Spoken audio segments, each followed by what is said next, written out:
Normally, when I make a video, I want it to feel like I'm telling you a story, and that means I need to know the legends and the myths that surround the place, and I want to know the history that may have created those myths in the first place.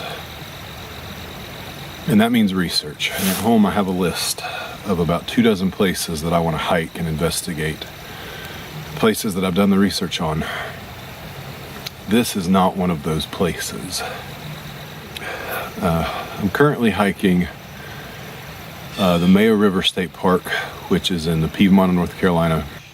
This little segment is cut off from the rest of the park, and it sits right on the North Carolina-Virginia border. The highlight of this trail is definitely the Fall Creek waterfall. The trail follows Fall Creek until it meets the Mayo River, and then you turn upstream and you walk to the Virginia state line.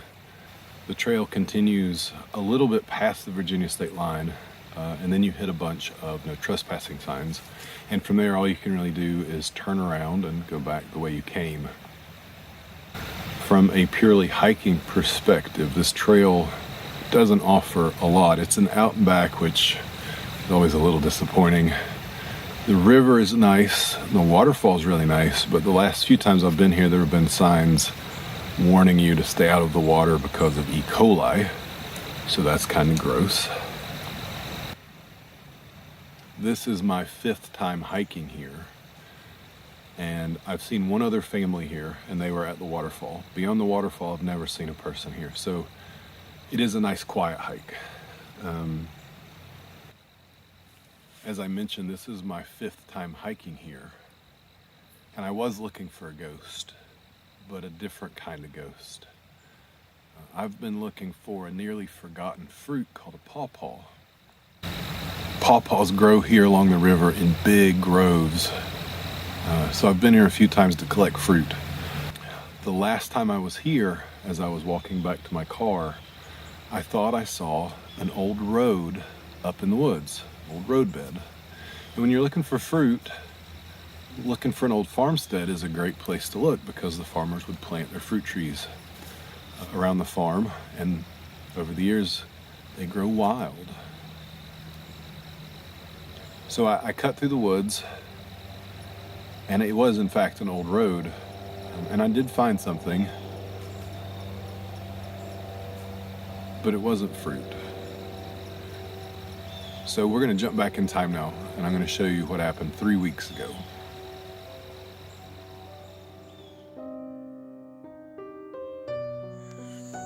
So this is the old roadbed. You can tell there's not much of a trail here. And I was not really sure what to expect. I thought maybe it would come to an old home site. But instead,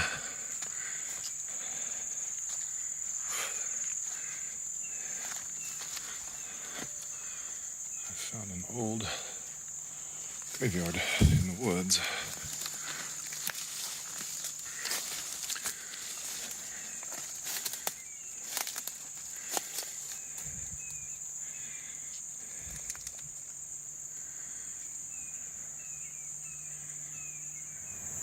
So as I said, I wasn't trying to make a spooky video today, but you kind of take what life gives you. So I'm going to do a really short EVP session just while I'm here. Out of respect, I'm going to stay actually outside of this fence. There's a small fence around the whole cemetery. The whole thing's maybe 20 by 20.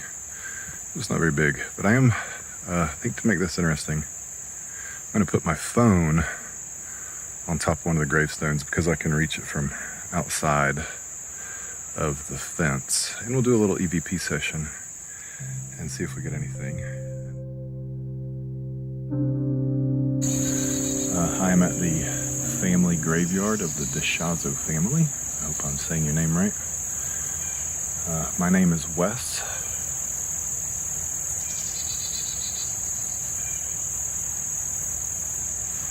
I can't help but notice that nobody's taking care of your resting places anymore, and I think that's sad.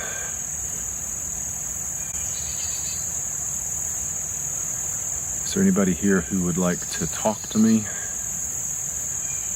If you do, there's a little box here on top of this gravestone, and you can just talk right into that and I'll be able to hear you. Mr. Nathaniel DeShazo, if you can hear me, I see that you were maybe in the Civil War.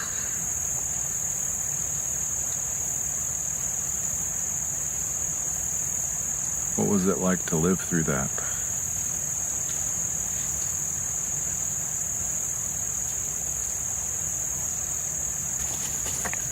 So John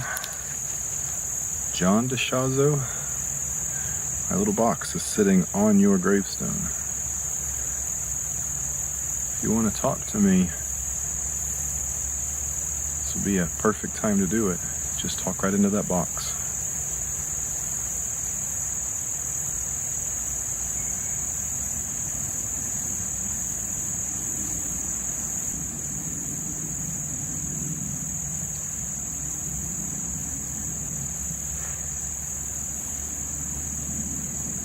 See, I think it's Virginia. Are you here, Miss Virginia?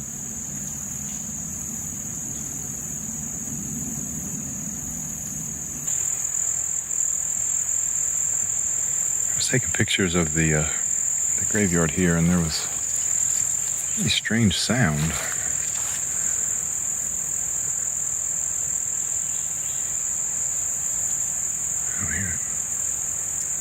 It sounded like somebody tapping on a rock with a stick.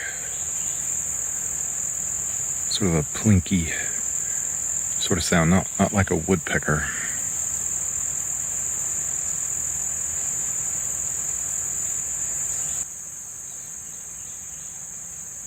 It definitely sounds like voices, but I'm a long way from the trail. I don't know if my phone's going to pick any of that up. So this end of the old road came out onto a gravel road right on the state line. There's a gate. There's a fence on this side. But it looks like, just from the trees, the plants that are growing up, like nobody accesses this anymore. I came home from that trip and I reviewed the footage. And I do think the coincidence of stumbling on a 200-year-old graveyard in the middle of the woods is enough for me to go off of. But there was one clip that had some weird electrical interference. I'm not really sure how well it's going to show up in the episode. But there wasn't much more to go on. I did as much research as I could about this place, and I can't really find much. I know there were cotton mills here. I know that tobacco was very important here, but I can't really find much about this actual family or this actual place. I don't know where the mill was. I can't find the old house. I've looked at maps. I've looked at old newspapers. It's a blank slate. But,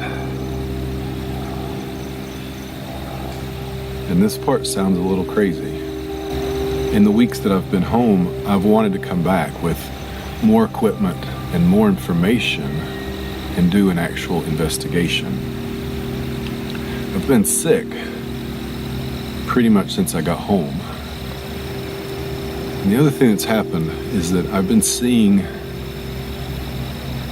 shadows in my house, just out of the corner of my eye. This is something that's never happened to me in this house. Some of them have been distinct enough that I thought it was one of my kids coming into the room, and I actually said hi. Didn't know which kid it was, and turn around and you realize you're alone. I've also heard a small bell ringing twice when nobody else is home. I'm not sure if it has anything to do with this, but I wanted to come back and I wanted to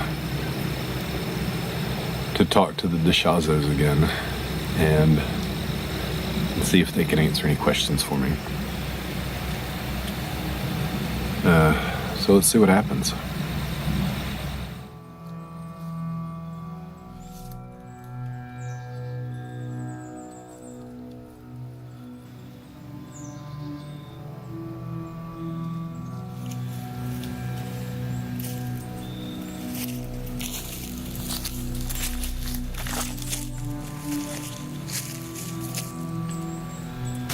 So before we get started,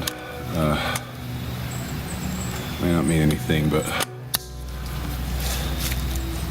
this was fully charged this morning, and honestly don't know what it's doing now. It was off and now it seems to be back on, so we're going to set this up, but it looks like the battery's dead. We're very close to dead, so we'll see how that goes.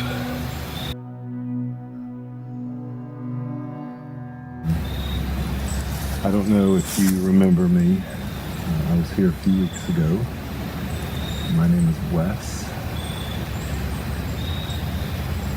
If any of you would like to talk to me, I have a little box here, and I have a box back there. And you can talk into either one of those and I'll be able to hear you.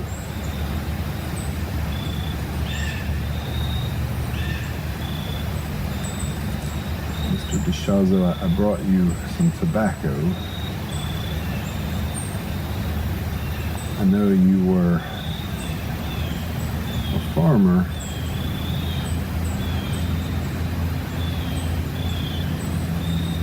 I know you had a mill here, and I don't know what kind of mill it was. I think it was a cotton mill. But I also see what looks like wheat on your gravestone and some oak leaves. So can you tell me what kind of mill did you have? Was it a cotton mill?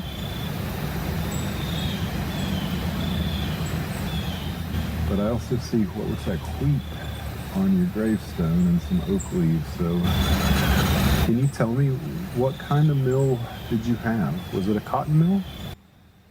Since I was here the last time, I've been seeing lots of shadows in my house and hearing noises. Is that you? Are you trying to talk to me there? One of the things I heard was a bell ringing. I brought you a bell. I put it on your gravestone there. Can you ring that bell for me? It should be pretty easy to roll around.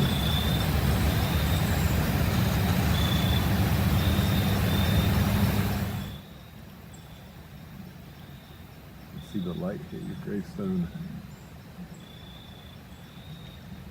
I can read your inscription now. It says, "Gone but not forgotten."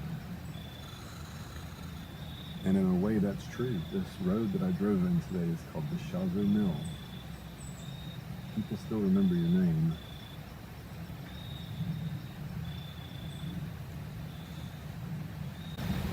I can read your inscription now. It says, "Gone but not forgotten." And in a way, that's true. This road that I drove in today is called the DeShazo Mill. Weird sound. It's tough up here. It's acorn season. There's squirrels everywhere. I've seen several deer. You start to be able to tell the forest sounds.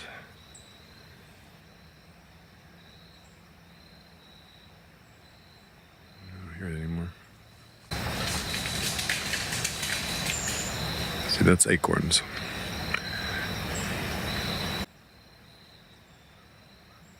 The other sound was more artificial. Tapping. I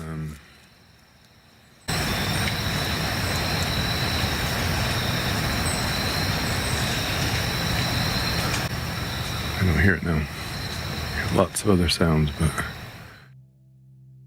So we'll go home and we'll review all that video and audio. And I don't expect to find anything.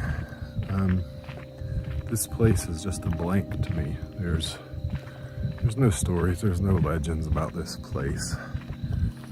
It's just an abandoned graveyard in the woods.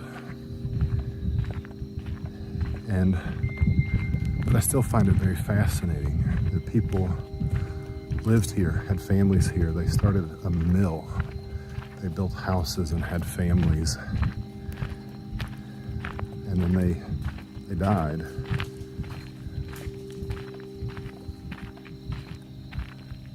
And this piece of them, this thing that's left, has been almost forgotten about. And I think there's some beauty to that. I think there's some beauty to knowing that you went through life and you made the most of it. But the only mark that you made on the world was your family, the people that are left behind. So we'll see. Hopefully someone from the Deshazos wanted to talk and wanted to share their story. I'm never disappointed when I don't find anything. I'm always fascinated just to get to explore. So let's see what we get.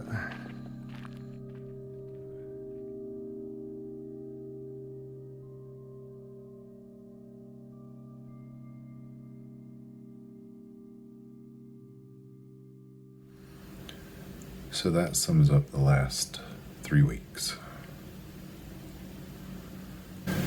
I don't think I can draw any real conclusions, but I do want to make a couple of points. I normally look for hikes that have an interesting story, but this one is a complete mystery to me.